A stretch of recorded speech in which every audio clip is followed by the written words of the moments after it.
పత్రిజీ ప్రతిరూపం పిఎంసి ప్రతిక్షణం సత్యదర్శనం. ఈనాటి సత్యదర్శనం కార్యక్రమానికి స్వాగతం, సుస్వాగతం. సత్యంతో జీవించడం కోసం మనం ఎన్నో అద్భుతమైన విషయాలు అద్భుతమైన మాస్టర్ల ద్వారా పుస్తకాల ద్వారా తెలుసుకుంటూ వస్తున్నాం మిత్రులారా. మరి ఇవన్నీ దేనికోసం అంటే మరణం తర్వాత మనం ఏమి తీసుకోబోము అని తెలుసుకున్నాం ఇప్పటి వరకు. కానీ ఈరోజు మరణం తర్వాత కూడా వచ్చేటివి ఏమిటి అనేవే తెలుసుకోబోతున్నాం. మరి ఏమిటి మరణం తర్వాత మనకు వచ్చేటివి అవి తెలియజేయడానికి మనతో పాటు ఉన్నారు బళ్ళారి పిరమిడ్ మాస్టర్. 2019 నుంచి ధ్యాన సాధన చేస్తూ తటవర్తి సార్ క్లాసెస్ రెగ్యులర్గా అటెండ్ చేస్తూ తన వ్యాపారాన్ని ధ్యాన సాధనను కొనసాగిస్తున్న వై బాలకృష్ణ వారితో మాట్లాడి అద్భుతమైన విషయాలు తెలుసుకుందాం. నమస్కారం బాలకృష్ణ. నమస్తే sir. Welcome to Satyadarshanam. Thank you sir. Right. So మరణం తర్వాత అసలు మనం ఏం పట్టుకు వెళ్ళము అనేది ఇప్పటి వరకు వింటూ వచ్చాం. Yes sir. ధ్యానము లేకపోతే ఆధ్యాత్మికత అంటే ఏమీ తీసుకుపోము, అన్ని ఇక్కడే వదిలేస్తాము అని. ఏంటి మరణం తర్వాత కూడా వచ్చేటివి ఏంటి, ఏమేమి వస్తాయి? Yes sir. సార్ ఇక్కడ మనకి కామన్గా జనరల్గా తెలిసిందంటే వేదాల్లో కానీ ఉపనిషత్తుల్లో కానీ ఏం చెప్తారంటే ఏ దృశ్యం తన నశ్వరం అని తెలుసు, కంటికి కనిపించేదంతా నశ్వరము అని. కంటికి ఈ భౌతిక నేత్రంతో ఏదైతే కనిపిస్తుందో అదంతా నశ్వరం. కానీ అది మనకి కూడా రాదు. ఏమైనా సంపాదించుకునేది ఏమి కానీ ఏంది రాదు. ఐశ్వర్యం కానీ ధనం కానీ కుటుంబ సభ్యులు కానీ ఏది రాదు. కానీ మనకు కూడా వచ్చేవి కొన్ని ఉన్నాయి. అది మరణానంతరం ఏమైతే అది తెలుసుకుంటే మళ్ళీ మనకు కూడా ఏమొస్తాయని తెలుసుకుంటే ఇక్కడ అలాగ అద్భుతంగా జీవిస్తారు సార్. మరణించక ముందే మరణించాలి అని ఒక గురుగారు చెప్తుంటారు. అది మరణానంతరం ఏమవుతుంది అనే చాలా అవగాహన తెలుసుకుంటే అప్పుడు ఇలాగ భౌతిక ప్రపంచం బాగా జీవిస్తాం అన్నమాట. ఇక్కడ కార్యక్రమం ప్రారంభించే ముందుగా మొట్టమొదలుగా మనందరి గురుగారైన బ్రహ్మర్షి పితామహ పత్రిసర్ గురువుల పాద పద్మాలకి అనంతకోటి సాష్టాంగ నమస్కారం చేసుకుంటూ, గురుమాత సురణమాల పత్రిజీ అమ్మ పాద పద్మాలకి అనంతకోటి సాష్టాంగ నమస్కారం చేసుకుంటూ, బ్రహ్మర్షి తటవర్తి వీరరాఘవరావు సారు బ్రహ్మ విద్వరిష్ట తటవర్తి రాజలక్ష్మి అమ్మ పాద పద్మాలకి అనంతకోటి సాష్టాంగ నమస్కారం చేసుకుంటూ, టీఎన్సి ఈ తెలుగు నడిపిస్తున్న అందరి ఆత్మమందికి అనంతకోటి ఆత్మ ప్రణామాలు. ఇప్పుడు మనము మరణం తర్వాత కూడా వచ్చేవి అంటే సార్, మరణం తర్వాత చనిపోయినాక మనము కొన్ని తీసుకువెళ్తాం సార్. అదే మనకి జనరల్గా తెలిసిండేవి పాపకర్మలు పుణ్యకర్మలు అని తెలిసింటుంది. కానీ 4 ఉన్నాయి సార్. అవి అవే వాసనలు, సంస్కారాలు, కర్మలు, మరలా జ్ఞానం. ఈ 4 తీసుకెళ్తాం అన్నమాట. ఈ 4లో మనకి హైయెస్ట్ ఫలితాన్ని ఇచ్చేది జ్ఞానం. ఓకే. ఇక 3 ఉంటాయి. అవి మనకి జన్మ పరంపరలో అంటే జన్మ చక్రాలు చిక్కుంటాయి అన్నమాట. ఆ కర్మల్లో మళ్ళీ జన్మకు దారి తీస్తుంది. ఆ వాసనలు, సంస్కారాలు, కర్మలు, ఇవి 3 ఏమైతే చేస్తుంటామో కదా సార్, ఆ 3 కర్మలు అవి కూడా వస్తాయి. కానీ మళ్ళా జన్మచక్రాలు చిక్కుంటాం. గత జన్మ వాసన ఉంటే మళ్ళీ కంటిన్యూ ఉంటుంది. కర్మలున్నా అవుతాం, సంస్కారాలు జన్మలు ఉంటాయి. ఓన్లీ జ్ఞానం ఉంటే మాత్రం ఇంకా మళ్ళీ జన్మ పొందుతాం అన్నమాట. ఓహో. మరణం తర్వాత కూడా మనతో ఈ 4 వస్తాయి సార్.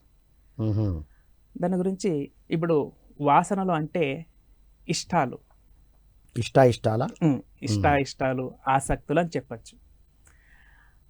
అవి ఏమంటే వాసనల్లో 3 టైప్స్ ఉంటాయి సార్. అది దేహవాసన, లోకవాసన, శాస్త్రవాసనలని 3 ఉంటాయి సార్. దేహవాసన అంటే దేహంతో తాదాత్మ్యం చెందడం, నేనే శరీరం అనుకొని జీవించడం. అంటే ఎలాగుంటుందంటే సార్, దేహం అని నేను అనుకుంటే నేను దేహము, నా కుటుంబం సంబంధించిన సభ్యులే వాళ్ళు నా వాళ్ళు, మళ్ళీ దేహానికి బాగా చూసుకోవాలి, నా కుటుంబాన్ని బాగా చూసుకోవాలి, నా ఫ్యామిలీని బాగా చూసుకోవాలి, అంతే దేహంతో జీవిస్తుంటారు. దేహము దేహ సంబంధాలకే ఇంపార్టెంట్ ఇస్తుంటారు. అది దేహ వాసనలు అంటారు సార్.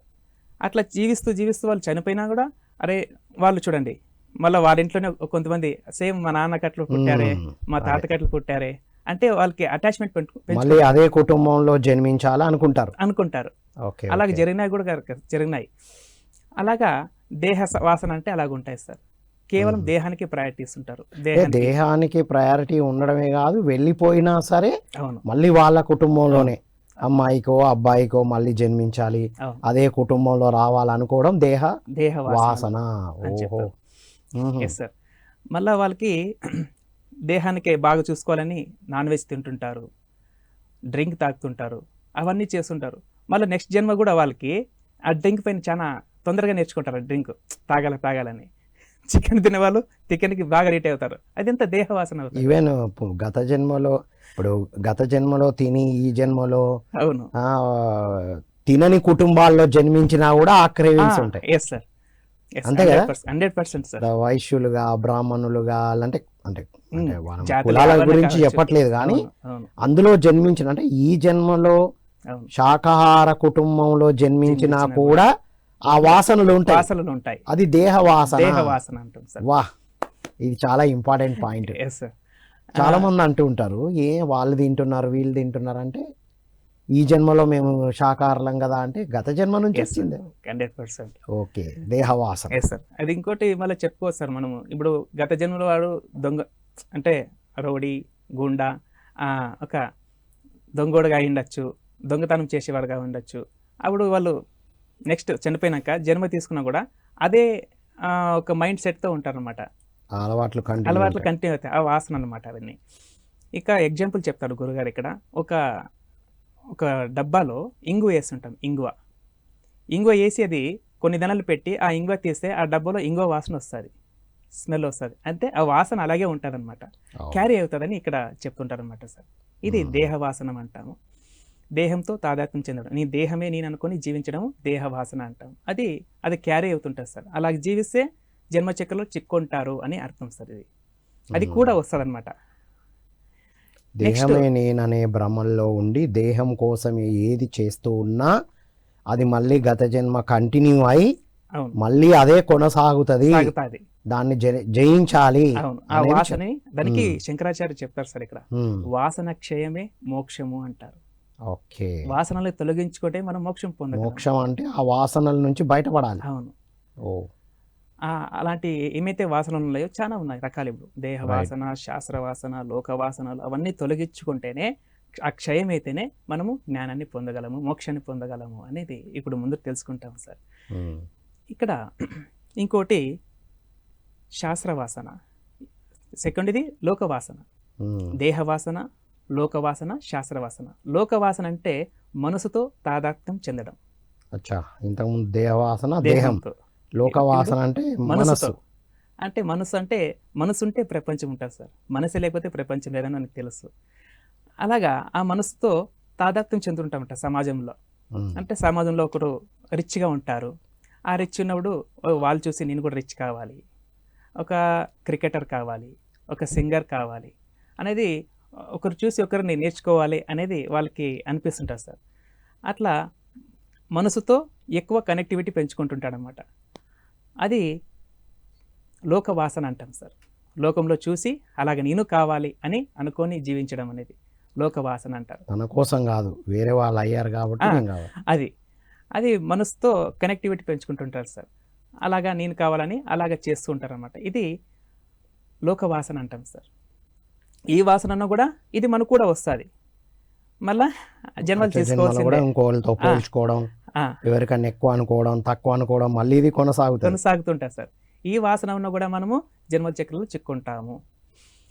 ఇంకొకటి శాస్త్రవాసన. శాస్త్రవాసన అంటే బుద్ధితో తాదాత్మ్యం చెందడం. అంటే అనేక విధాలుగా శాస్త్రాలు, ఉపనిషత్తులు, గ్రంథాలు, పురాణాలు, వేదాలు చదువుతుంటారు. ఎక్కువ పుస్తకాలు ఎక్కువ చదువుతుంటారు వాళ్ళు. ఆ గ్రంథంలో ఉన్న ఒక విషయాన్ని బట్టి, ఆ సారాంశాన్ని బట్టి అలాగే ప్రవర్తిస్తుంటారు అన్నమాట. ఒక పండితులని చెప్పుకోవచ్చు. కానీ వాళ్ళు జీవితం బాగానే ఉంటుంది, ప్రాపంచిక జీవితం బాగుంటుంది. బుద్ధితో అనేది ప్రాపంచిక జీవితము అది బాగానే ఉంటుంది అన్నమాట.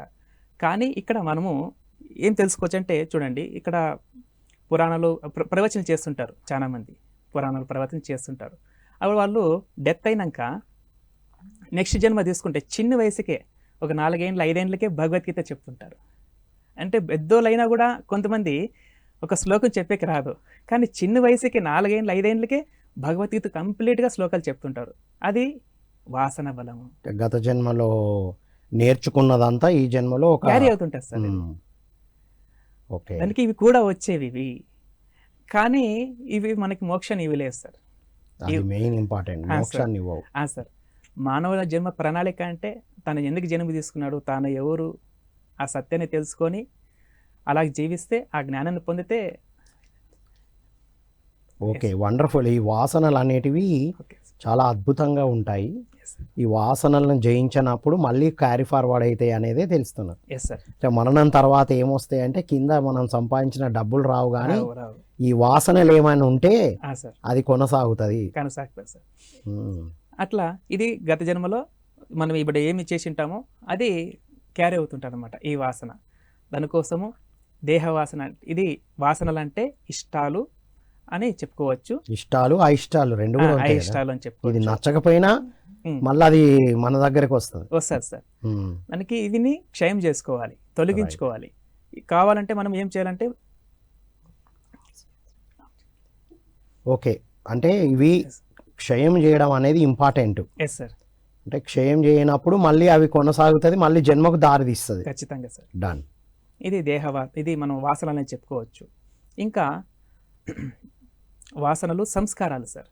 సంస్కారాలు అంటే అలవాట్లు సార్. సంస్కారాలు అంటే అలవాట్లు. దీనికి మొదలు ఈ వాసన గురించి ఇంకా కొంచెం చెప్పుకోవాలి సార్. దేహ వాసన, శాస్త్రవాసన, లోకవాసనలు, ఇవి మూడిని జయించాలంటే మనము ఆహార నియమాలు కఠినంగా పాటించాలి. అలాగే తీవ్రమైన ధ్యాన సాధన చేయాలి సార్. శ్వాస మీద ధ్యానం ఎప్పుడైతే చేస్తామో, గంటలు ధ్యానం సాధన చేస్తుంటామో, మన మనసుని శుద్ధి చేసుకుంటూ మనము నిర్గుణమైన స్థితికి చేరుకొని ఈ వాసనల్ని క్షయం చేసుకుంటామంట సార్.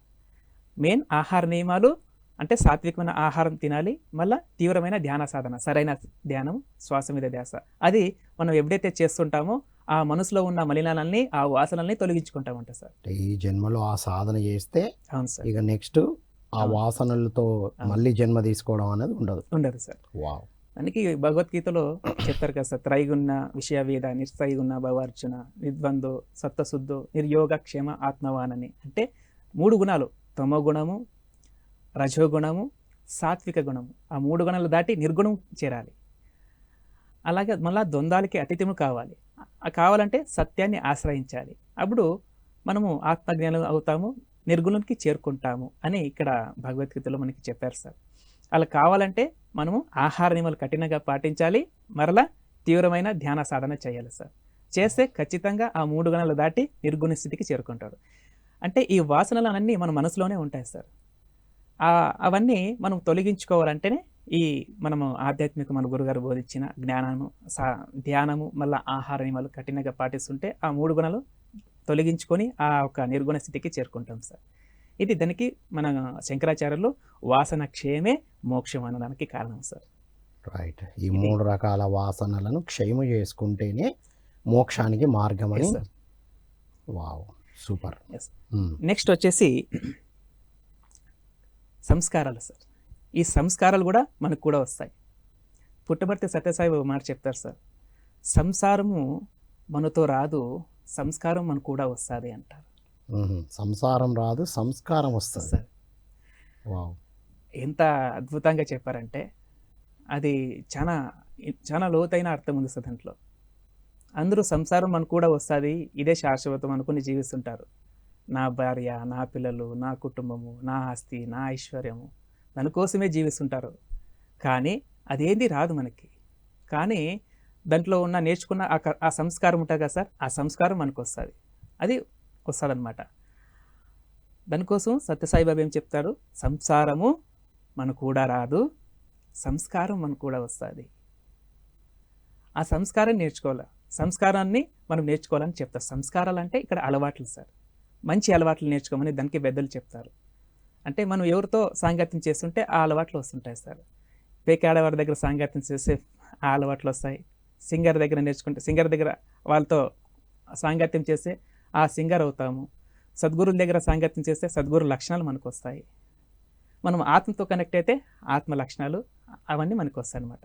దానికోసము మన సాంగత్యం బట్టి మన సంస్కారాలు అవన్నీ ఉంటాయని ఇక్కడ గురువులు చెప్తారు సార్. అందుకే సజ్జన సాంగత్యం అన్నారు, అంతే కదా. అంతే సార్. ఉమ్, అదే శంకరాచార్యులు చెప్తారు కదా సార్, ఉమ్, త్రిజగతి సజ్జన సంగతి రేఖ భవతి భవార్ణవేతరనే నోక. అంటే 3 లోకాల్లో శ్రేష్టమైన వాళ్ళు ఎవరంటే సజ్జనులు అంట సార్. సజ్జనులు అంటే ఇక్కడ పండితులు వాళ్ళు చెప్తారు, వాళ్ళు కాదు సార్, సత్యాన్ని అనుభవంలో తెచ్చుకున్నోళ్ళు. ఉమ్, సాధన ద్వారా నేను దేహాన్ని కాదు, నేను ఆత్మ అని అనుభవంలో తెచ్చుకున్న వాళ్ళే సజ్జనులు. సత్యాన్ని అనుభూతి చెందిన వాళ్ళు సజ్జనులు. వాళ్ళతో సాంగత్యం చేస్తే 3 లోకాల్లో వాళ్ళకిన శ్రేష్టమైన వాళ్ళు ఎవరు లేరంట సార్. అప్పుడు మన భవసాగరాన్ని దాటిస్తారంట సార్ ఆ సాంగత్యం చేస్తే అని ఇక్కడ శంకరాచార్యులు చెప్పారు. ఇక్కడ మనము సంస్కారాల గురించి మాట్లాడుకుంటున్నాం సార్. సంస్కారాలు అంటే అలవాట్లు. దీంట్లో 3 టైప్స్ ఉంటాయి సార్. ఆహా, అలవాట్లు మళ్ళీ 3, Yes sir. సంస్కారాలు 3. Yes sir. ఇవి కూడా మనకు కూడా వస్తాయి. ఓకే. అది ఏం చెప్తారంటే ఇక్కడ గురుగారు, మట్టె పిల్ల పిల్ల సంస్కారము, కట్టె సంస్కారాలు, బండ సంస్కారాలు అని చెప్తారు సార్. ఉమ్, మట్టె బిల్ల సంస్కారము, కట్టి సంస్కారాలు, మరలా బండ సంస్కారాలు. అంటే ఇక్కడ మట్టె పిల్ల అంటే ఒక మనం బిల్డింగ్స్ కడుతుంటాం కదా సార్, అది ఆ మెట్టె పిల్ల మనం నీళ్ళు ఒక బకెట్ తీసుకుని దాంట్లో నీళ్ళు వేస్తే కొన్ని గంటలకి అది కరిగిపోతుంది. మన్నుతో చేసింది ఇది పిల్ల, నీళ్ళ వేస్తే కొన్ని గంటలకి అది కరిగిపోతుంది అనమాట. అది అలాంటి సంస్కారాలు ఉంటారు సార్. అంటే ఆ మట్టె బిళ్ళ సంస్కారం ఎలాగుంటుందంటే, వాళ్ళు ఇప్పుడు ఒక నాన్ వెజ్ కుటుంబంలో పుట్టింటారు, వాళ్ళు జన్మ తీసుకుని ఉంటారు. ఒక సద్గురు, ఒక రమణ మహర్షి, బుద్ధుడు, పత్రిజీ గురుగారు, అలాంటి సద్గురులు మనకి కనెక్ట్ అయిన వెంటనే మనం అప్పుడు వాళ్ళ మాంసాహారి కుటుంబంలో పుట్టి మనం మాంసం తింటుంటాం. అన్నీ వాళ్ళ పేరెంట్స్ ఏం చెప్తే అది చేసుకుంటూ పోతుంటాం. అది తప్ప రైట్ మనకి ఏం తెలియదు, పెద్దోళ్ళు చేసినారని మనం చేసుకుంటూ పోతుంటాం. అలా చేసుకుంటుంటే అది ధర్మమా అధర్మం అని మనకు తెలియదు, అది హింస అహింస అనేది కూడా తెలియదు. అలా చేస్తున్నప్పుడు ఒక సద్గురు వచ్చి మనకి చెప్పిన వెంటనే, అయ్యా మాంసం తినడం పాపంలో పెద్ద పాపం మాంసాహారం. పంచపాతకాల్లో ఒకటి పాతకమైన భాగవతంలో చెప్తారు సార్, పంచపాతకాలు ఉంటాయంట. మాంసం తినడం ఒక పాతకం, డ్రింక్ తాగడం ఒక పాతకం, పెద్ద పాపాలు అన్నమాట. పాతకం అంటే పెద్ద పాపాలు. మళ్ళీ వ్యభిచారం చేయడం పాపకం, పెద్ద పాతకం. గురుపత్నిని ఒక కామంతో చూడడం అది పెద్ద పాతకం అనమాట. ఇలాంటివి పంచ పాతకాలు ఉన్నాయన్నమాట. ఒక జూజు ఆడడం అది పాతకం. దాంట్లో ఒకటి పెద్ద పాతకమైనది ఒక పాపం యాదంటే జీవహింస. అది సద్గురు వచ్చి చెప్పిన వెంటనే తాను విడిచిపెట్టేస్తారు సార్. అదే మట్టె బిళ్ళ సంస్కారం. నీళ్ళు వేస్తే ఆ పిల్ల ఎలాగైతే కరిగిపోతుందో, ఈ సద్గురు చెప్పిన వెంటనే గత జన్మ సంస్కారం నుంచి తను తొందరగా ఇక్కడ సాత్విక ఆహారము తీసుకునడానికి ప్రయత్నం చేసి సాధన మార్గంకి వచ్చేస్తారనమాట. అది వాళ్ళ గత జన్మ సంస్కారము అంటారు. దానికి సత్యసాయిబాబు ఏం చెప్తారు, సంసారము మనకు కూడా రాదు, సంస్కారం మనకు కూడా వస్తుంది అని చెప్తారు సార్. ఆ సంస్కారాన్ని మనము పెంచుకోవాలి. అంటే సత్పురుష సాంగత్యం, సజ్జనుల సాంగత్యం, సద్గురుల సాంగత్యము, ఆచార్య సాంగత్యము, అవి ఎప్పుడైతే చేస్తుంటామో అది మనకు కూడా వస్తుంది అని ఇక్కడ సద్గురులు మనకి చెప్పినారన్నమాట. ఇది మట్టెబెల్ల సంస్కారం అంటాం సార్. ఇది ఎన్నో జన్మలు ఎత్తి వాళ్ళు ఆ సంస్కారం నేర్చుకునే దానికి తొందరగా కనెక్ట్ అవుతారు. ఓకే. అంటే సుమారు ఈ ధ్యాన మార్గానికి రావాలంటే 300 జన్మలు దాటిన వాళ్ళు వస్తారు సార్. ఇంకా ధ్యాన మార్గానికి వచ్చిన కోరికలు లాభాల కోసం చేస్తుంటారు సార్. ఇంకా వాళ్ళు ఇంకా ప్రాపంచికలో ఉంటారన్నమాట. ప్రతిసారి ఇక్కడ ఏం చెప్పారంటే, ధ్యానం కోసమే చేయాలి, ఆత్మజ్ఞానం పొందడం కోసం చేయాలి, కర్మల రహితం చేసుకొని మోక్షం పొందడం కోసమే చేయాలి అని ప్రతిసారి ఇక్కడ మనకి ఎన్నోసార్లు చెప్తుంటారు. కానీ మనం ఇంకా దేహము నేను, మనసు నేను అనుకొని ప్రపంచం లాభాల కోసం, సంకల్పాలు, కోరికలు దానికోసమే కృషి చేస్తున్నాము. ఇంకా వాసన తొలగించుకోలేదు మనం. ఆ వాసన తొలగించుకోవాలంటేనే ఆహార నియమాలు కఠినంగా పాటించాలి, తీవ్రమైన ధ్యాన సాధన చేయాలి. మనం జ్ఞానం అప్పుడు ఆ వాసన తొలగించుకున్నప్పుడు మన జ్ఞానం పెరుగుతుంది, కర్మల రహితమైతే మోక్షం పొందగలమని ఇక్కడ ఎన్నోసార్లు చెప్పారు. కానీ మనము ఆ వాసనల నుంచి తొలగించలేకపోతున్నాం. ఇక్కడ మట్టెబిల్ల సంస్కారం అంటే ఎన్నో జన్మలు ఎత్తింటారు సార్ వాళ్ళు. కనిష్ట పక్షం ఈ ధ్యాన మార్గానికి రావాలంటే 300 జన్మలు దాటిన వాళ్ళే వస్తారు సార్. అట్లా వాళ్ళు గత జన్మ సంస్కారం నుంచి ఈ ధ్యాన మార్గానికి వచ్చి వాళ్ళు చెప్పిన వెంటనే సద్గురు టక్కని ఇడిచిపెట్టేస్తారు. 1-2 ఇంకేం మాట్లాడరు. కరెక్ట్ కదా, ఒక మనిషి బతకడానికి ఇంత అన్నం, పప్పు, రొట్టె, ఆవకాయ ముక్క అంతసారి చెప్తుంటారు, అందు చాలు కదా. మళ్ళీ ఒక ప్రాణి ఎందుకు చంపి తినాలి? అది ఎంత పాపం. అది దేహంలో ఎవరున్నారు? సాక్షాత్ భగవంతుడు ఉన్నాడు. ఒక విగ్రహానికే మనము ఎంతో పవిత్రంగా చేస్తున్నాము, నిష్ఠతో పూజ చేస్తాం. నిష్ఠతో చేస్తున్నాము. అక్కడ ఏం చేస్తాము, పంచాభిషేకము, గంధాభిషేకం అవి చేస్తుంటాం. అక్కడ కోడి మేకలు కోసి వేసలేదు, విగ్రహానికి అంత ప్రయారిటీ ఇస్తాము. కానీ నిజమైన దేవుడు ఇక్కడున్నాడు. దేవునికి ఏమి ఇస్తున్నాము? మాంసము, డ్రింకు, గుట్టకాలు, వేడి సిగరెట్లు అన్నీ ఇస్తున్నాము. నిజమైన దేవునికి మలినం చేస్తున్నాము, విగ్రహానికి పవిత్రంగా చూస్తున్నాము. అంటే ఎంత అజ్ఞానంలో ఉన్నాము. మనలో దేవుడు ఉన్నాడు అనడానికి నిదర్శనమే అవి అది అవి స్ఫూర్తి. అది స్ఫూర్తి. శంకరాచార్యులు చెప్తారు కదా సార్, దేహో దేవాలయ ప్రోక్త జీవో దేవో సనాతన. దేహమే దేవాలయము, దీని లోపల ఉన్న ఆత్మే పరమాత్ముడని. అంత పెద్దలు చెప్తున్నా, యోగేశ్వరులు చెప్పినా మనం వెళ్ళలేకపోతున్నాము, నమ్మలేకపోతున్నాం, విశ్వసించలేకపోతున్నాం. అంటే సంస్కారాలు ఇంకా దాటాల్సి ఉంది. అంటే వాళ్ళు ఇంకా జన్మలు ఎత్తాలి సార్. వాళ్ళు ఇంకా శేషవాత్మ బాలాత్మ స్థితిలో ఇంకా స్టార్టింగ్ పీరియడ్లో ఉంటాం. దానికి ప్రతిసారి చెప్తుంటారు, నో కామెంట్స్, నో జడ్జ్మెంట్. చెప్పడం మన ధర్మము, రావడం వీళ్ళను వాళ్ళ ఇష్టం. అర్హత ఉండే వాళ్ళు వస్తారు, లేకుండా వాళ్ళు రాలేరు. అలాగా ఇక్కడ మట్టబెల్ల సంస్కారం అంటే వాళ్ళు ఎన్నో జన్మలు ఎత్తింటారు సార్. ఆ సంస్కారం బలంతో వాళ్ళు చెప్పిన వెంటనే గ్రహిస్తారు, అలాగా వచ్చేస్తారనమాట. శాకాహారులుగా మారి సాధన చేసి జ్ఞానం పొంది వాళ్ళు కూడా సేవ చేస్తుంటారు సార్. ఇది మట్టబెల్ల సంస్కారం. రెండోది వచ్చేసి కట్టె సంస్కారాలు. కట్టె చూడండి సార్, నీళ్ళకేస్తాం. నీళ్ళకేసిన తొందరగా అది ఇది ఏమి నీళ్ళు కలిసిపోదన్నమాట, అది కరిగిపోదు. ఎన్నో దినాలు పడుతుంది, ఎన్నో నెలలు పడుతుంది. అలాగా అయినప్పుడు అది కరుగుతుంది అనమాట. అలాగే ఇక్కడ మనకి ఈ మానవుడికి జన్మలు పోల్చుకుంటే వాళ్ళు ఏమవుతుందంటే, సద్గురు వచ్చి చెప్తాడు, మాంసం తినద్దు, పూజలు మాను, నీలోనే దేవుడు ఉన్నాడు, ఆ దైవాన్ని ఆశ్రయించు అని చెప్తారు. సరే అని చెప్తారని మాంసం విడిచిపెడతారు, కానీ పూజలు మానలేరు. అది వాసన. ధ్యానం చేస్తుంటారు, శాకాహారులు అయింటారు, అయినా పూజలు మానలేకపోతుంటారు. ఎందుకంటే అది సంస్కారం అలాగ వచ్చేసింది అనమాట. అయ్యో ఏమైనా అవుతుందేమో, పూజలు విడిచిపెడితే ఇన్ని సంవత్సరాల నుంచి పెద్దలు చేసుకుంటూ వచ్చారు, మళ్ళీ నేను చేయకపోతే అది ఏమైనా అవుతుందేమో అని వాళ్ళు ఒక భయ ఆందోళనగా గురవుతారు సార్. అప్పుడు అలాగే చేస్తూ ఉంటారు. కానీ దాన్ని కూడా అధిగమించాలంటే మనము ఆహార నియమాన్ని కఠినంగా పాటిస్తూ తీవ్రమైన ధ్యాన సాధన చేస్తూ ఉంటే, అలాగే ఆధ్యాత్మిక మన స్వాధ్యాయం కానీ సద్గురు సాంగత్యం అవన్నీ చేస్తుంటే అది కూడా అధిగమించవచ్చు అని ఇక్కడ గురువు చెప్తుంటారు. అనుభవ జ్ఞానంతో నేనే దైవాన్ని, అక్కడ ఉన్నది నేనే అని తెలుసుకున్నప్పుడు అది ఆటోమేటిక్గా వదిలేస్తాం సార్. అది అనుభూతి చెందాలంటే ఇవన్నీ మనము ఇవి బేసిక్ గురుగారు చెప్పిన ఆధ్యాత్మిక తీరరత్నాలని, ఆహార నియమాలని ఇవన్నీ పాటిస్తుంటే అది కూడా అధిగమించవచ్చు అని ఇక్కడ మనం తెలుసుకోవచ్చు. మట్టి పిల్ల సంస్కారం, కట్టె సంస్కారం. సంస్కారాల్లో మూడు సార్, 2 అయిపోయినాయి. మూడోది మట్టెబెల్ల సంస్కారము, కట్టె సంస్కారాలు. అది కట్టె సంస్కారం అంటే వాళ్ళు నిదానంగా టైం ఎక్కువ పెడతారు సార్. నీళ్ళల్లో కట్టె నానన్నట్టు వీళ్ళు కూడా నానరు సార్.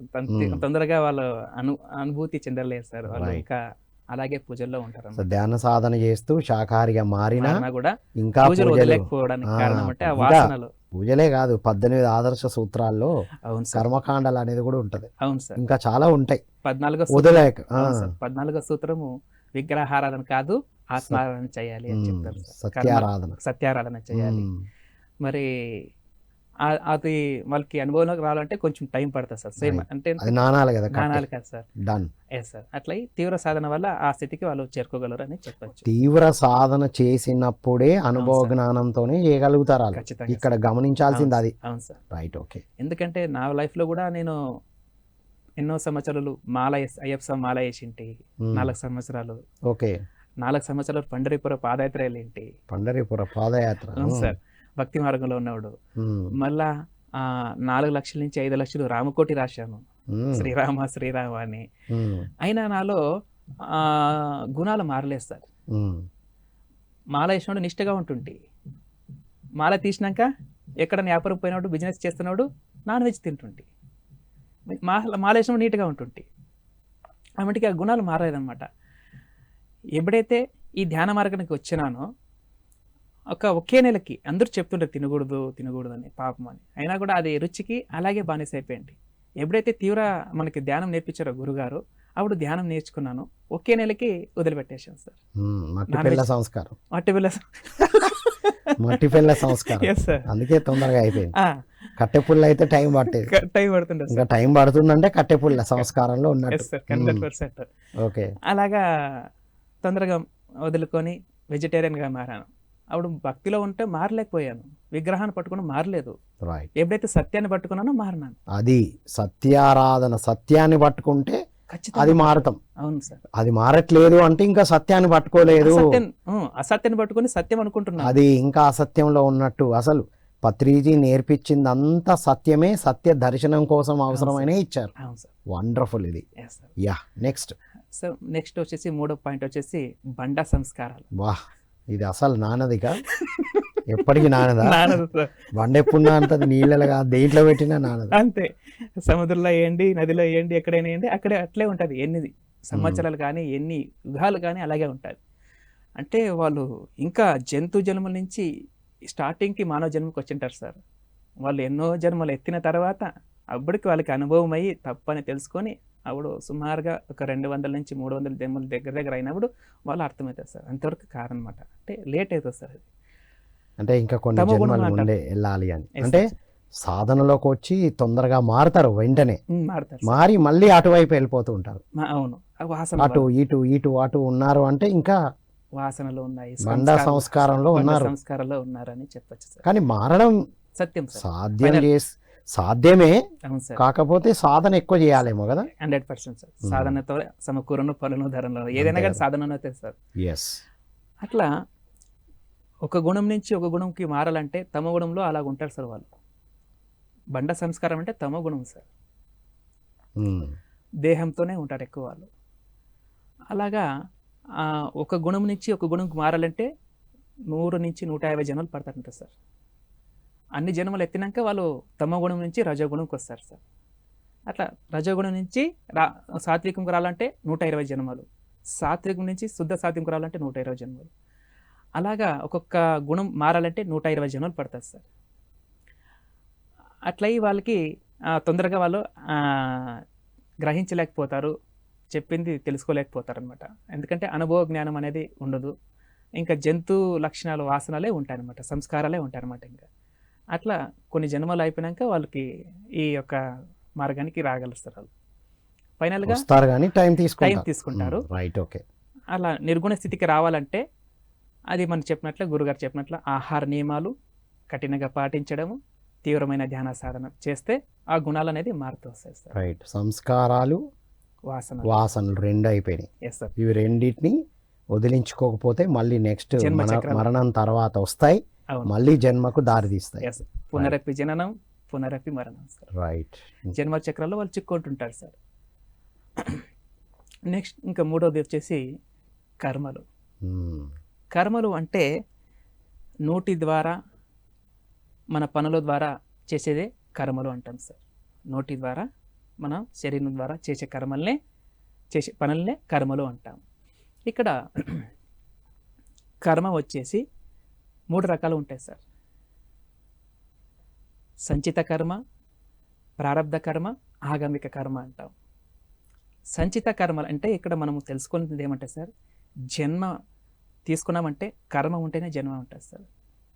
కర్మ లేకపోతే జన్మలే లేదు. కర్మని క్షయం చేసుకోవాలి, కర్మని తొలగించుకోవాలి, అప్పుడు మనం జన్మ లేని స్థితి పొందుతాం అన్నమాట. మనం జన్మ తీసుకున్నామంటే కర్మలు ఉన్నాయి, దానికోసం మనం జన్మ తీసుకున్నాం. ఆ కర్మ లేని స్థితి చేరుకోవాలంటే జ్ఞానం పొందే తీరాలి. ఇప్పుడు కర్మ గురించి తెలుసుకుంటున్నామంటే గురుగారు ఇక్కడ ఏం చెప్తారంటే కర్మలో 3 టైప్స్ ఉంటాయి సార్. సంచిత కర్మ, ప్రారబ్ధ కర్మ, ఆగమిక కర్మలు అని 3 కర్మలు సార్. సంచిత కర్మ అంటే అనేక జన్మల నుంచి పోగేసుకుని వచ్చిన కర్మలు. ఎన్నో జన్మలు ఎత్తాం సార్ మనం. ఇదే జన్మ మనది ఒకటే కాదు సార్, అనేక జన్మలు మనం ఎత్తాం. గత జన్మ సంచి సార్. అంతే కదా, గత జన్మ సంచి అంతే కదా, బ్యాగ్ పట్టుకొని వస్తూ ఉంటాం. 100% మొన్న అన్నీ ఉంటాయి అందులో సార్. అది సంచిత కర్మలు అంటాం సార్. అనేక జన్మ నుంచి పోగేసుకుని వచ్చిన కర్మల్ని సంచిత కర్మ అంటాం. అది అక్కడ ఉంటుంది సార్, ఆకాశిక రిగర్లో ఉంటుంది. ఇంకా ప్రారబ్ధ కర్మ అంటే మనము ఆ పెద్ద సంచిత కర్మంలో పెద్ద మూటలో ఒక చిన్న మూట తీసుకుని వచ్చి ఉంటాం. దాన్నే ప్రారబ్ధ కర్మ అంటాం. ఇంట్లో ఎన్నో ఉంటాయి బట్టలు. ఆ, మనం 1 డేకి వచ్చినప్పుడు ఒక చిన్న బ్యాగు, చిన్న బ్యాగ్ సార్. 4 రోజులకు వచ్చినప్పుడు ఇంకో కొంచెం అట్లా. Yes sir. రైట్. అది ప్రారబ్ధ కర్మ అంటాం. ఎలాగుంటుందంటే సార్, ప్రారబ్ధ కర్మ వచ్చేసి ఒక్కొక్కరు పుట్టుతూనే కుంటగా అంగవికలుగా పుడతాడు. కన్ను లేకోకున్నట్లా, నోరు లేకోకుండా, చెవులు కొనుక్కోకున్నట్లా అలాగుంటాయి సార్. మళ్ళా ఒక్కొక్కరికి క్యాన్సర్ వస్తుంటుంది. వాళ్ళు ఏం కర్మ చేసిండ్రు కానీ క్యాన్సర్ వస్తుంది. అంటే ఇంట్లో సమస్యలు ఉంటాయి, కష్టాలు ఉంటాయి, బాధలు ఉంటాయి. ఇవన్నీ ప్రారబ్ధ కర్మలు అంటారు సార్. ఇంకా ఆగమిక కర్మలు అనేది ఉంటాయి సార్. ఆగమిక కర్మ అంటే వర్తమాన కర్మ. వర్తమాన కర్మ అంటే ఇప్పుడు మనం చేసే కర్మలు. జ్ఞానంతో ఉన్న వాళ్ళు అద్భుతంగా చేసుకుంటూ పోతారు సార్. అంటే అధర్మంగా చేయరు, ధర్మంగా సరైన కర్మాలే చేస్తారు. సరైన కర్మలు చేసుకుంటూ పోతారు. అది ఆగమిక కర్మ నచ్చు, వర్తమాన కర్మ నచ్చు. అజ్ఞానంతో ఉండేవాళ్ళు అధర్మపూరితమైన కర్మలు, హింసపూరితమైన కర్మలు, స్వార్థంతో చేసే కర్మలు చాలా ఉంటాయి. అవన్నీ కర్మలు కట్టుకుంటారు సార్ వాళ్ళు. ఎందుకంటే నేను అనుకొని వాళ్ళు చేస్తూ పోతుంటారు. అలాగా ఆ కర్మని ఆగమిక కర్మలు అంటారు. ఇక్కడ వర్తమాన కర్మ అన్న ఒకటే, ఆగమిక కర్మ అన్న ఒకటే సార్. దాన్ని 60% పర్సంటేజ్ వైజ్గా వస్తే 60% ఈ జన్మలోనే అనుభవిస్తాం సార్. ఆ కర్మని, వర్తమాన కర్మని ఈ జన్మలోనే అనుభవిస్తాం. మంచి చేస్తే 60% మంచిది, చెడు చేస్తే 60% చెడు. ఈ జన్మలోనే 60% అనుభవిస్తాడు. ఇంకా 40% సంచితంలో యాడ్ అవుతుంది సార్. అది వర్తమాన కర్మ అంటాం. ఇక్కడ గురుగారు చెప్తారు ఇంకో విధంగా, పాపకర్మ, పుణ్యకర్మ, ముక్తి కర్మలు అని 3 ఉంటాయి సార్. పాపకర్మ అంటే జీవహింస చేయడము, అధర్మంగా నడుచుకోవడము, అవన్నీ పాపకర్మలకు వస్తాయి సార్. పుణ్యకర్మ అంటే ఇతరులకి అన్నదానం చేయడము, తనకి ఉన్న డబ్బులు మంచి కార్యాలకి దాన ధర్మాలు చేయడము, కష్టంలో ఉన్న వాళ్ళకి ఆదుకోవడము, ఇవన్నీ పుణ్యకర్మల కింద లెక్క వస్తుంది. ఇప్పుడు మదర్ తెరెసా ఎంతోమందికి సేవ చేసింది, అవన్నీ పుణ్యకర్మ కింద వస్తుంది సార్. ఇంకా చూడండి, ఇక్కడ పాపకర్మలున్నా జన్మలు తప్పవు, పుణ్యకర్మలున్నా జన్మలు తప్పవు. ఈ కర్మలన్నీ మనకు కూడా వస్తాయి. ఆ కర్మల నుంచి మళ్ళీ జన్మ చెక్కలు చిక్కుంటాం. ఇక దానికోసం మన గురుగారు ఇక్కడ మనకు ఇంకో కర్మ చెప్పారు. ముక్తి కర్మ అంటే ఆత్మకర్మలు. ఆ ఆత్మకర్మలు ఎప్పుడైతే మనం చేస్తామో కర్మాల్ని తొలగించుకుంటాము. కర్మలన్నీ ఆ ఒక జ్ఞానాగ్నిలో కాలి బూడిదైపోతాయి సార్. అప్పుడు మనము ఉన్నతమైన ఒక జన్మ లేని స్థితికి పొందగలము. అదే ఆత్మకర్మలు. ఆత్మకర్మలు అంటే ఒకటే, ముక్తి కర్మలు అన్న ఒకటే, మోక్ష కర్మలు అన్న ఒకటే. ముక్తి అంటే విడుదల సార్. అది ఇక్కడ ఆత్మకర్మలు అంటే ధ్యానం చేయడం, మన ఆత్మకి లాభం చేకూర్చేది. అలాగే స్వాధ్యాయం, ఆత్మజ్ఞానానికి సంబంధించిన పుస్తకాలు చదవడం. మళ్ళా సజ్జన సాంగత్యం అంటే మనం తెలుసుకున్నాం, ఆత్మానుభూతి పొందిన వాళ్ళు వాళ్ళతో సాంగత్యం చేయడమే సజ్జన సాంగత్యం.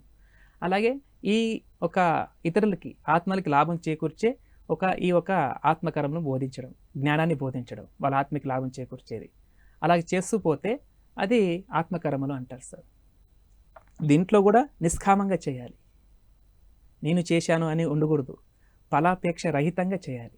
ఇక్కడ భగవద్గీతలో ఒక మాట చెప్తారు సార్, అభ్యాసం కిన ధ్యానం శ్రేష్టం, ధ్యానం కిన జ్ఞానం శ్రేష్టం, జ్ఞానం కిన కర్మ ఫల త్యాగం శ్రేష్టం అని చెప్తారు సార్. అంటే అభ్యాసం, నిత్య నైమిత్తిక కర్మలు, సంధ్యావందనలు, యజ్ఞాలు అవన్నీ చేస్తుంటాం కదా సార్, అది అభ్యాసం అంటాం. దానికిన ధ్యానం శ్రేష్టం, మనం శ్వాస మీద ధ్యాస చేస్తుంటాం కదా, అది శ్రేష్టం. ఈ ధ్యానంకిన జ్ఞానం, ఆత్మజ్ఞానం పొందుతాం కదా సార్, అది శ్రేష్టం. ఈ జ్ఞానంకిన కర్మఫల త్యాగం శ్రేష్టం.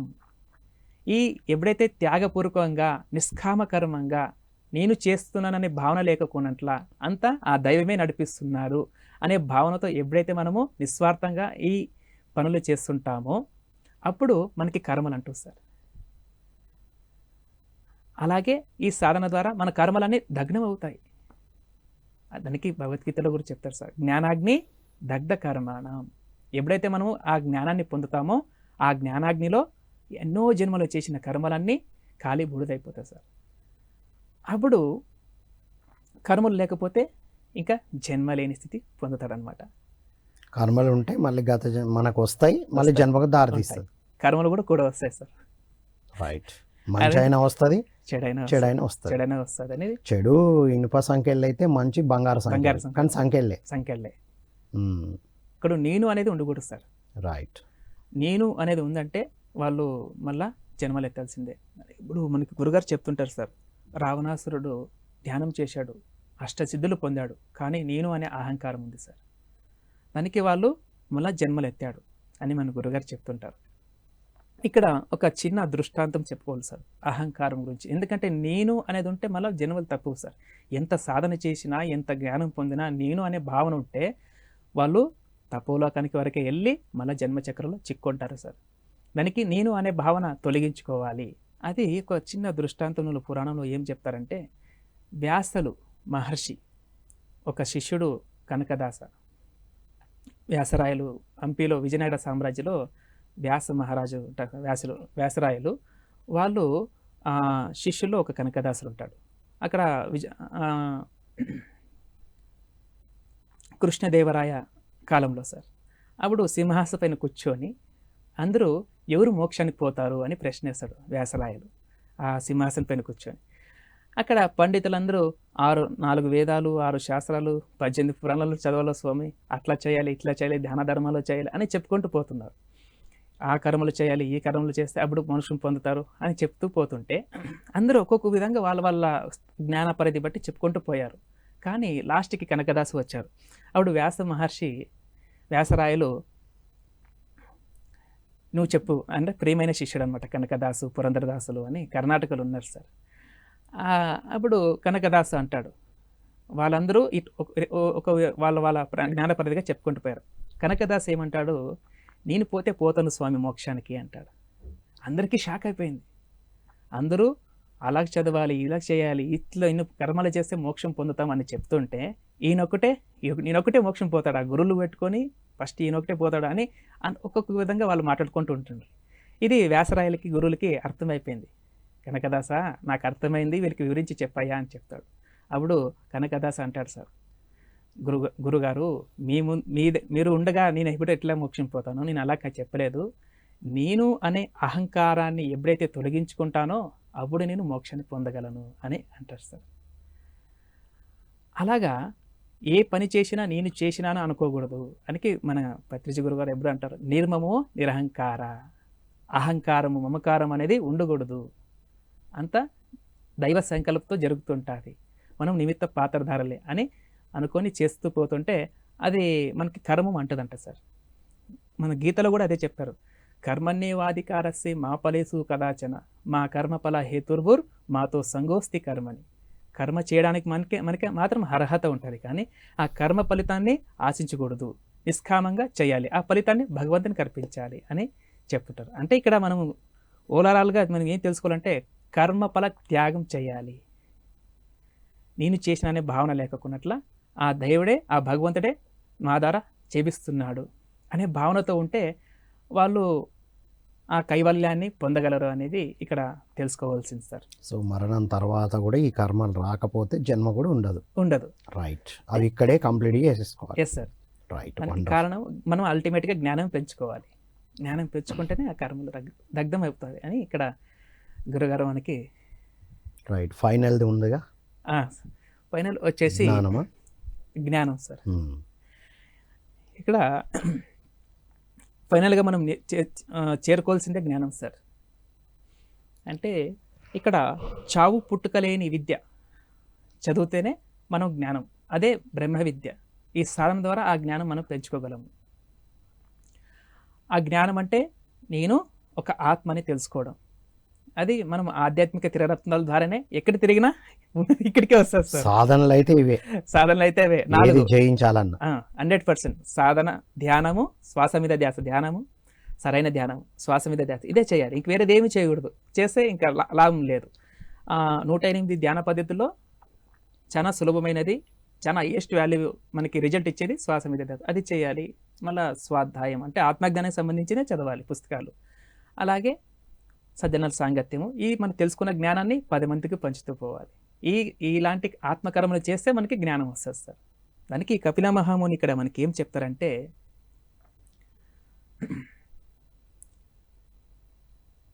ముక్తోభి బద్ధోభిమానపి కిం వదంతి సత్యేయం యా మతి సాగతిర్భవేత్ అని చెప్తుంటారు గురుగారు. అంటే ముక్తిని ఆశించేవాడు మోక్షాన్ని పొందుతాడు, అంటే జ్ఞానాన్ని ఆశించేవాడు జ్ఞానం పొందుతాడు, కైవల్యాన్ని పొందుతాడు. అంటే సంసారాన్ని ఇష్టపడేవాడు బంధంలో చిక్కుంటాడు. వాళ్ళ మతి ఎలాగుంటుందో వాళ్ళ గతి అలాగే ఉంటుంది. యద్భావో తద్భవతి. దానికోసము మనము అల్టిమేట్గా మనం మోక్షం పొందాలంటే ఏం చెప్తున్నారు ఇక్కడ? జ్ఞానా ముక్తి. ఒక మనిషి జన్మలేని స్థితికి చేరుకోవాలంటే అల్టిమేట్గా జ్ఞానం పొందే తీరాలి సార్. దానికోసమే మనం జన్మ తీసుకున్నాము, ఆ జ్ఞానం పొందడం కోసమే. ఆ జ్ఞానం పొందకపోతే ఇంకా వాళ్ళు జన్మచక్రంలో చిక్కుంటారు అని ఇక్కడ చెప్తారు. దానికి ఇక్కడ మనకి శంకరాచార్య కూడా చెప్తుంటారు, పునరపి జననం పునరపి మరణం జఠరే శయనే ఇహ సంసారే బహుదుస్తారే కృపయా పారే పాహి మురారే. అంటే పునరపి జననం, పుడుతుంటాము చనిపోతుంటాము, పునరపి జననం పునరపి మరణం పునరపి జనని జఠరే శయనం, అంటే తల్లి గర్భంలో ప్రవేశిస్తాము మళ్ళా పుడతాము. ఇహ సంసారే బహుదుస్తారే, ఈ సంసారంలో దుఃఖంగా అజ్ఞానంతో బాధగా జీవిస్తాం, మళ్ళీ చనిపోతుంటాం. అలాగే జన్మచక్రంలో చిక్కుంటున్నాం. ఎంతటి వరకు? ఈ దేహము నేను, ఈ మనసు నేను అనుకుంటుండే వరకు. ఎప్పుడైతే ఆ కృపయా పారే పాహి మురారే, మురారే అంటే కృష్ణుడు కాదు సార్ ఇక్కడ, ఆత్మని ఎవరైతే ఆశ్రయిస్తారో అప్పుడు వాళ్ళు చేసిన కర్మలన్నీ దగ్నమైపోతాయి సార్. దగ్నమయ్యి అప్పుడు చావు పుట్టుక లేని స్థితికి చేరుకుంటాడు సార్. తాను దైవం అని తెలుసుకుంటాడు. ఇక్కడ ఇంకా టైం ఉందా సార్? ఓకే, ఇక్కడ చాలా ఒక శ్లోకం చెప్పి నేను ముగిచేస్తాను. చాలా ఇంపార్టెంట్ సార్ ఇది. ఉపనిషత్తుల్లో వేదాల్లో ఏం చెప్పారంటే, ఒక శ్లోకం ఉంది సార్, త్వామేవ విదిత్వాతి మృత్యుమేతి నిన్యః పంథ విద్యతే నాయః అని ఉపనిషత్తుల శ్లోకం సార్ ఇది. ఏమంటే ఇక్కడ ఇప్పుడు ఈ శ్లోకం గురించి మొదలు ఒక పాయింట్ మనం తెలుసుకొస్తాం. మానవుడు అంటే మూడు కలిపి మానవుడు సార్. దేహము, మనస్సు, ఆత్మ. దేహం లోపల మనసు ఉంది, మనసు లోపల ఆత్మ ఉంది సార్. కళ్ళు తెరిస్తే దేహంతో ఉంటాం, కళ్ళు మూస్తే మనసుతో ఉంటాం. మనసు ఏం చేస్తుందంటే ఆలోచన చేస్తుంటుంది.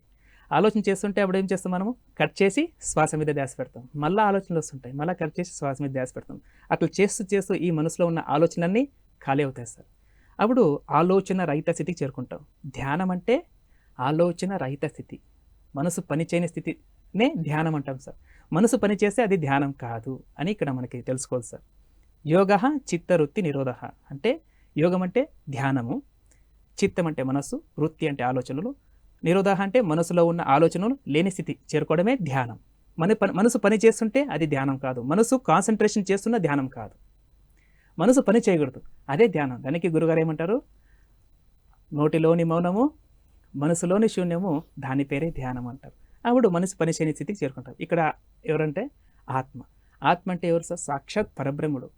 బ్రహ్మ, విష్ణు, మహేశ్వరుని సృష్టించిన సృష్టికర్తుడు ఆ పరబ్రహ్మ. దానికి జ్ఞాన నవరత్నంలో గురుగారు ఏం చెప్తారు? ఆత్మే పరబ్రహ్మ అంటారు. అంటే మనం సాక్షాత్ పరబ్రహ్మంతో ఉన్నాం, ఆ దైవంతో ఉన్నాం. ధ్యానం అంటే ఆ దైవంతో ఉండడం. ఒక్క నిమిష ధ్యానము 100 జన్మల పాపరాశి దగ్నం అని చెప్తుంటారు సార్ ఉత్తర గీతలో. అంటే ఎంత పవిత్రము, ఎంత భాగ్యం ఇది. ఓకే, ఇప్పుడు మనము ఆత్మతో ఉన్నాం అంటే భగవంతునితో ఉంటాం. ఈ భగవంతుతో ఉంటే ఏమి లాభం అని ఇక్కడ శ్లోకం చెప్తున్నారు సార్ ఉపనిషత్తులో. చాలా ఇంపార్టెంట్ సార్. ఏం చెప్పారు? త్వామేవ విధిత్వాతి మృత్యుమేతి నిన్యః పంథ విద్యతే నాయః. అంటే దేవోత్తమమైన పరమ పురుషుణ్ణి ఎవరైతే ఆశ్రయిస్తారో, అంటే ఈ ఆత్మని, అంటే విగ్రహాన్ని పట్టుకుంటే ఉపయోగం లేదు సార్, ఆత్మని పట్టుకోవాలి. ఈ ఆత్మని ఎవరైతే పట్టుకుంటారో, అంటే దేవోత్తమమైన పరమ పురుషుడు అంటే పరమాత్ముడు, భగవంతుడు, పరబ్రహ్మ, ఆత్మ, మన దేహంలో ఉన్న ఆత్మ. ఇక్కడ ఈ ఆత్మని అంటే ధ్యానంలో ఈ పరబ్రహ్మలో పట్టుకుంటాం. ఈ పరబ్రహ్మని ఎవరైతే ఆశ్రయిస్తారో దుఃఖరాహిత్య స్థితి పొందుతారంట సార్. దుఃఖం నుంచి విడుదల అవుతారు. ఈ దేహము నేను అనుకుంటే దుఃఖం, నేను దేహాన్ని కాదు కదా, నేను మనసు కాదు, నేను ఆత్మ అని తెలుసుకుంటాం. ఎప్పుడైతే నేను ఆత్మని తెలుసుకుంటామో అప్పుడు దుఃఖం తొలగిపోతుంది సార్. సో నేను ఆత్మ అనే ఆత్మ జ్ఞానాన్ని పెంచుకోవాలి.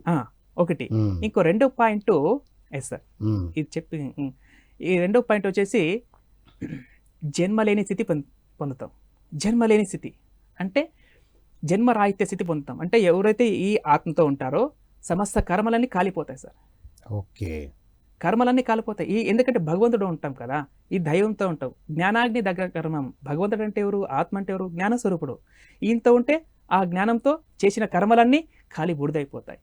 దానికి కర్మలే లేకున్నప్పుడు జన్మరాహిత్య స్థితి పొందుతాం. ఇంక మూడో పాయింట్, పరమపద సోపానమైన సత్యలోకాన్ని చేరుకుంటామంట. ఎందుకంటే నేను ఆత్మని తెలుసుకున్నప్పుడు ఆత్మ ఎక్కడుంటుంది? సత్యలోకంలో ఉంటుంది అని మనకి కృష్ణ భగవానుడు చెప్పాడు. ఆ బ్రహ్మ భువనాలోక పునరావర్తి ఓ అర్జున మా ఉపయుక్తంతి కోంతేయ పునర్జన్మ నా విద్యతే.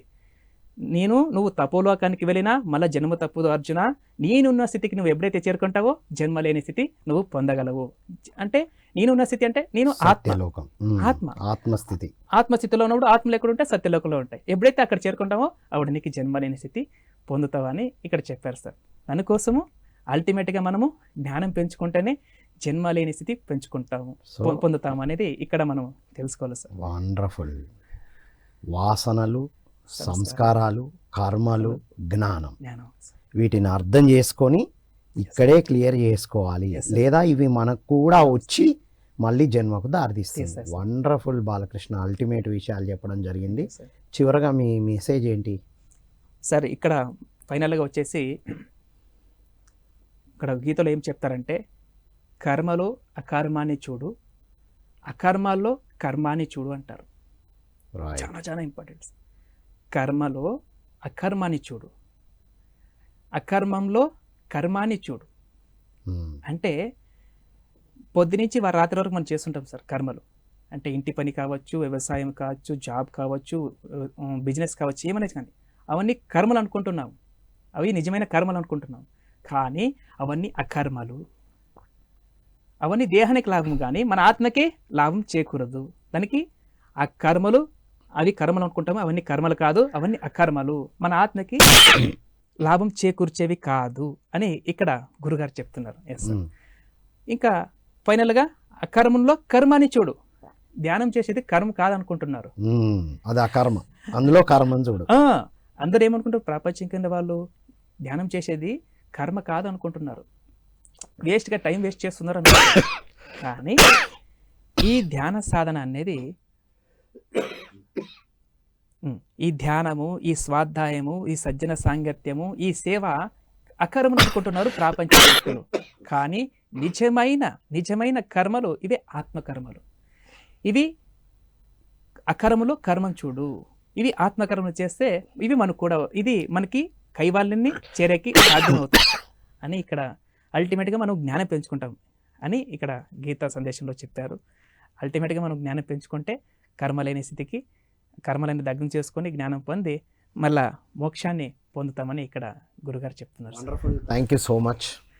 Thank you sir. Thank you so much sir. ఇది మిత్రులారా, విన్నాం కదా, మరణం తర్వాత కూడా మనతో ఏం వస్తాయో తెలుసుకుందాం.